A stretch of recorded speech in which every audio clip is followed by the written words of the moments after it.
Hello everyone, how are you doing today? I'm doing excellent because we're going to be talking about the Concorde and why it may actually not be the best plane ever produced and may even be a step backwards in our development. So let's go ahead and talk about it. Everyone talks about the Concorde, but another plane that everyone likes to talk about too is the 747, okay? So the 747. 747, with its maximum payload, let's just say optimizing for some cargo carrying, can take about 350 people, okay? And let's say it also can carry, bonus, those planes that you fly on, even passenger planes, they actually are carrying cargo for air mail. It carries it because it makes sense to, all these flights are thousands of flights daily. It makes sense to throw some mail on, some packages to get delivered. Not everything is specifically sent in a cargo plane. So with the 747, let's just say about 15 tons to 30 tons, depending on how loaded it is. So 747 can do that. It'll take a couple hours to get to where its destination is. It can't fly greater than Mach, so less than Mach 1.0. All right? It gets there pretty fast, but not crazy fast. So let's say a ticket was about a couple $100, okay? Let's just say $3 cents, right? A couple $100 tickets. Now let's talk about a Concorde. Now the Concorde, it has 100 people, and it had zero cargo, and can go faster than Mach 1. Which we all know. Faster than Mach 1. But look at that. 100 people, zero cargo. Can't take any cargo. Can go faster than Mach 1, but a single ticket, one way, was $10,000. Alright? It's a lot more than the couple hundred, you know. Let's just say $500, $700, okay? This was $10,000. So it just doesn't make any economical sense. And yeah, you're getting there a few hours early, but you could fly and spend that money on something else. So these are just kind of the overview. And so let's kind of dive into why the Concorde also wasn't as efficient as you may think. Talk about why it also wasn't as efficient. Not only is it not efficient in carrying cargo and it's really expensive ticket-wise for the person, well, there's also something called force divergence.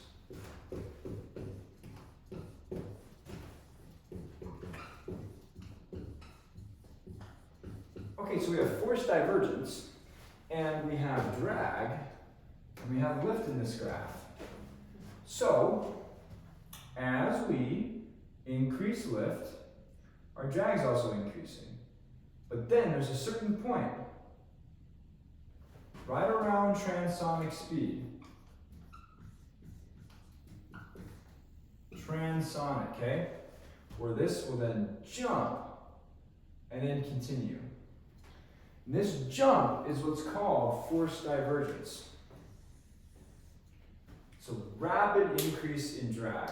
Your drag, look at that. Your drag is on the left y-axis, your lift is on the x-axis. You're going increasing steadily and then wham, way up high. And this is 3 times the amount of drag. 3 times the amount of drag. So, when you're doing this, your aircraft is transonic speed right up into here. Once you hit that transonic, so you're crossing that Mach 1, you're basically going up 3 times the amount of drag and then continuing onward. So, if you think about it, if you're flying at 0.75 Mach versus 1.2 Mach, look at that. So if you're like right here,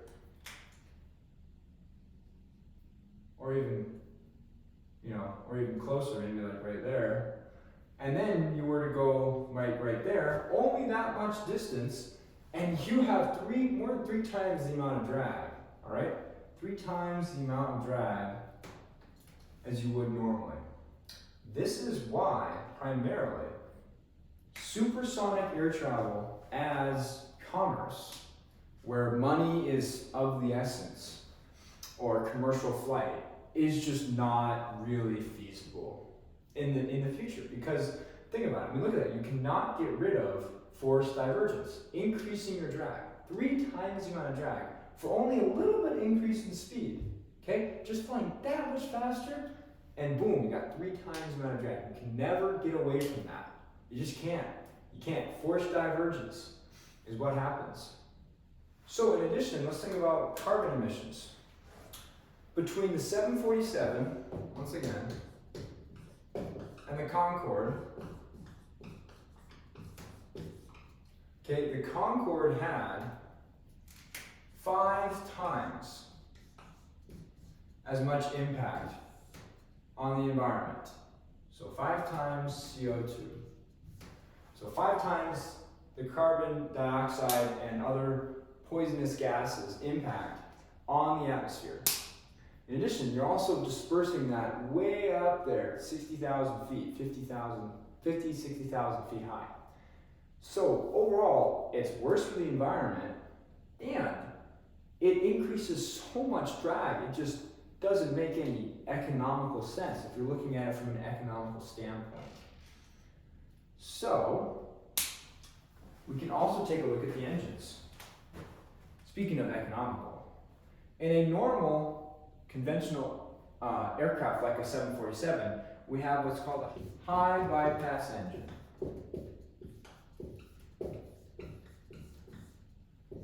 Okay, and then we can also talk about what's made up within the high bypass engine. About 85% is actually just pure thrust, whereas about 15% is actually going into the engine core.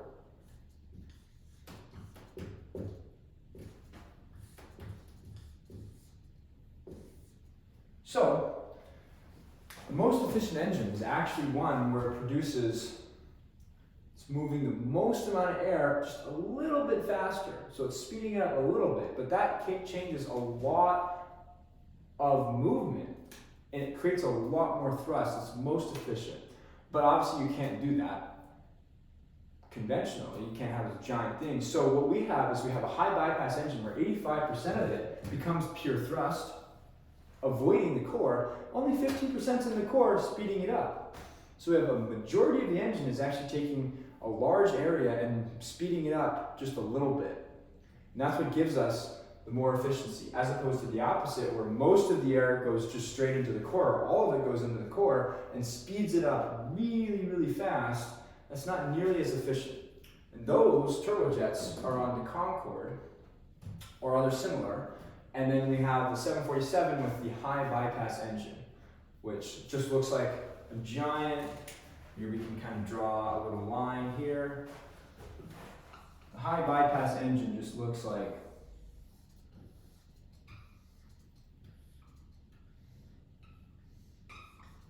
and then there's your super fast speeding up, and then you have your all those blades, and then it's just all those. So most of that airflow is actually coming out. So this is that 85%, and then we have the 15% in the core. So that's what a high bypass engine looks like. Just like on a normal jet, 747 or 737, those engines are high bypass engines. So let's now continue our discussion on Concorde. All right, so now let's talk about the 4 aerodynamic requirements to make money. All right, so number 1, we have fly fast as possible.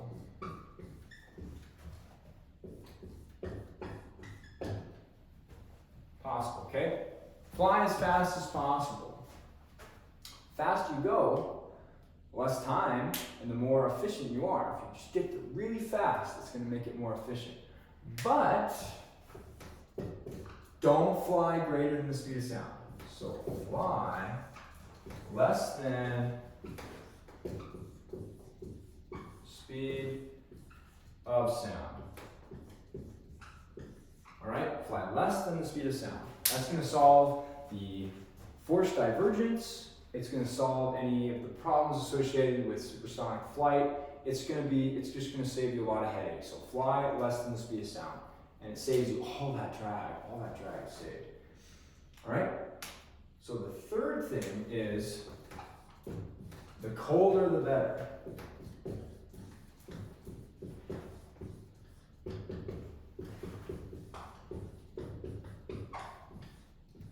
Okay, so the colder the better performance you'll get. So the higher you'll get, the better. And the colder the air is, the better performance it will be for your aircraft. Last thing is with altitude, don't fly 1 foot above what you need.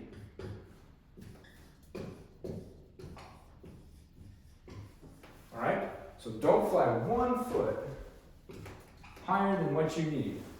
Fly exactly the highest you can be, but don't go any higher. If you follow these 4 rules, you'll be making money in no time.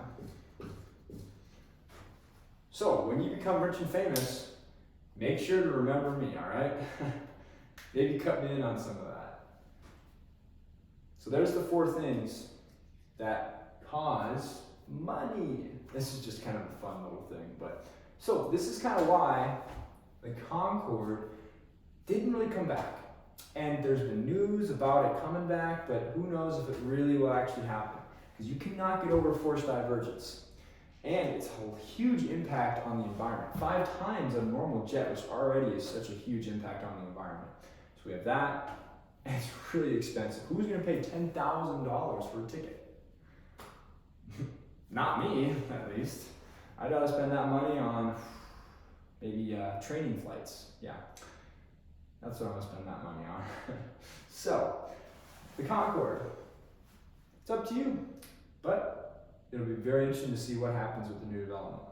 So, thank you so much for your time. Remember, you guys are awesome. Whatever you're doing, you've got it. Whatever you're studying for, I believe in you, all right? Just be confident, okay? Trust yourself. So, remember, stay cool, have fun, and fly safe, all right?